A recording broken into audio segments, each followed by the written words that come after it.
Philippine native tree na may pa-heart shape na prutas? Meet Kwela o Besa paniculata.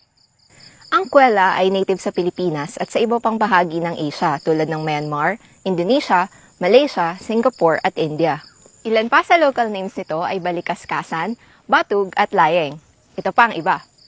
Ang kwela ay isang medium-sized tree. Lumalaki ito ng hanggang 35 meters. Meron itong mga dahon na dark leathery green. Tapos nakaayos ng pa-spiral. Yan. Nakakonekta rin ito ng mahabang petiole o itong stalk. Kung titinang mabuti, itong petiole o stalk ay maumbok o swollen sa magkabilang dulo. Itong nakakonect sa stem at sa mismong leaf blade. Isa yan sa distinguishing feature ng kwela. Isa pa sa mga striking features ng kwela ay ang kanyang mga heart-shaped na prutas. Nagsisimula ito ng yellow at magmamature ng red. Kitang-kita ito kahit sa